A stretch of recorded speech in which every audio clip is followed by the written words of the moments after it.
Hey guys, let's get more news about Miami Heat, but first, don't forget to subscribe and leave your like. Miami Heat rising star expected to play in NBA Summer League. Miami Heat fans will see a familiar face at the Las Vegas NBA Summer League in rising star Jaime Jaquez Jr. Jaquez was originally not expected to appear in the Summer League due to conflicts with being a member of the select team that competed against the U.S. Olympic team. However, the 23-year-old will at least appear in a few of the Heat's games, per multiple reports. The newest addition to the Heat's Summer League roster showcased an impressive rookie campaign, averaging 11.9 points and 3.8 rebounds on 48.9% shooting in 75 games. Jaquez is full of experience entering his sophomore season after spending 4 years with the UCLA Bruins. "I would go with Steph, Bron, AD, KD, and I'll go with, nah, scratch that, I'll go young," Anthony said in a video from Overtime. Halliburton, Anthony Edwards, Bam Adebayo, Jason Tatum, Book. Anthony's selections were grilled in the comments, arguing the youth of the starting five lacks significance. Instead, fans believe the coaching staff should begin games loaded with established winners, including James and Curry. But neither will likely occur. The most probable outcome is the starting lineup rotates on a game-to-game basis, dependent on their opponents. In tonight's matchup against Team Canada, fans should expect to see a veteran-based five on the floor, with the exception of the injured Kevin Durant. Heat fans know Adebayo can make a lasting impact on the game, regardless of his playing time. Lakers lose final game of California Classic against the Heat. While the Lakers had their best showing of Summer League to wrap up the California Classic, it still ended in defeat as they fell to the Heat, 80-76, on Wednesday afternoon. Dalton Knecht had his best game yet as a Laker, scoring 20 points with 9 rebounds and an assist. Colin Castleton continued his great play with a double-double of 18 points and 11 rebounds with 2 steals, 3 blocks and 3 assists. Bronny James had a rough game offensively but played excellent defense and grabbed 5 rebounds with 3 assists, 2 steals and 3 blocks. Maxwell Lewis pitched in with 14 points, 8 rebounds, 5 assists, 1 steal and a block. The Lakers jumped to a quick 5-point lead and looked more energized and focused than they had in the previous 2 games. Castleton led the team offensively, even hitting a 3-pointer. Knecht looked more confident, nailing his first 3 and driving to the basketball to draw a foul. After missing the last game, Bronny was back in the starting lineup and scored a layup off an assist from Knecht. Alonzo Williams was off to a hot start for the Heat and helped them get back into it. With Castleton on the bench, Knecht took over offensively and was the first person from either team to score in double digits. It was a tie game at the end of the first. The Heat took over in the second quarter with an 8-0 scoring run and the Lakers found themselves turning the ball over more.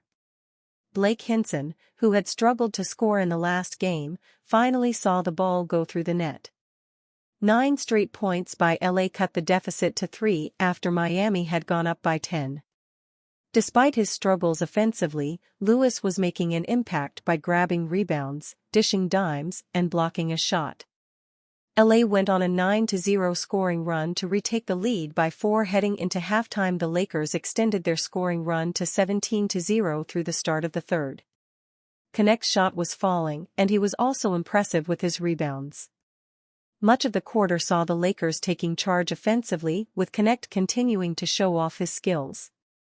Armel Traore didn't score the ball well, but he rebounded and had a block and steal. Miami's Williams and Keshad Johnson scored 19 points each, and the Heat were up 1 at the end of the quarter. The final frame began with the Lakers going on a 7-0 run to stop the momentum Miami had built towards the end of the third. Lewis was 4 for 4 in the second half after going 0 for 10 in the first half. With a minute left, the game was tied after the Heat scored 8 straight. They then went up 2-0 and with 18.9 seconds left, the Lakers had the ball but missed their shot attempt. The Heat made 2 free throws, which sealed the win. Bam the man, Heat must trade Jimmy Butler to embrace Adebayo's future. The Miami Heat are now Bam Adebayo's team, literally and figuratively, for the foreseeable future. The Heat are his team to lead. Not Jimmy Butler's. And most definitely not Tyler Herro's. Bam is the man in Miami, and it's time to act like it. In a nutshell, it's time to move on from an era known for grit and miracles into one more based on reality. Pat Riley and Eric Spoelstra can no longer bring a knife to a gunfight in the NBA playoffs as they have the past 4 seasons. It's time to reload and prepare for a long-term war, not a seasonal battle. It's time to trade Jimmy Butler, not because he isn't valuable to the Miami Heat, but because he's likely very, very valuable to someone else in a much more desperate win-now mindset than Miami. This is hard to consider given Butler's contributions to the team over the years, but what must be done eventually should be done immediately, especially with Butler approaching free agency in the 2025 offseason, at which point he'll be 35 years old.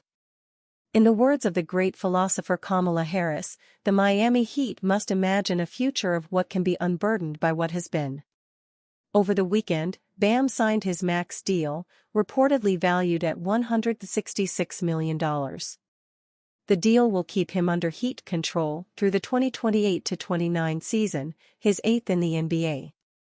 The longer move means Miami's 14th overall selection in the 2017 NBA draft is one step closer to being a Heat lifer and certainly the focus of the franchise's long-term plans. Miami is Bam's house. Anyone else is just passing through. Yes, at this point, that would include Jimmy Butler, whose lease runs out at the end of this season. With Bam now locked up into his 30s and surrounded by a hodgepodge of teammates ranging from promising draftees to just-for-men cover models, it's time to shift the franchise's blueprint from the Butler savior teams the Heat have heavily relied on in the past 4 seasons to building an unstoppable, deep squad around the homegrown gold medalist most believe has the talent to be a top 5 player in the NBA when put in a spot to succeed. To be fair, Butler's numbers are still strong. He averaged more than 20 points per game and shot nearly 50% from the field last season. He's been an ace ever since he arrived in Miami in 2019. But unless the Phoenix Suns somehow ship Kevin Durant to Miami for Tyler Herro and a case of Café Bustelo, the Heat look to be cooked in Butler's final year with the team. No amount of try-hard and Coach Spoelstra's pep talks can overcome just how deep the gap is between Miami and the current favorites, even in a perfect world where the entire Heat roster remains healthy and all the young players contribute. It's tough to see the Heat lining up a championship performance even if they can add a star via trade. And you fan? What do you think of the situation of Jimmy Butler? Leave your opinion in the comments.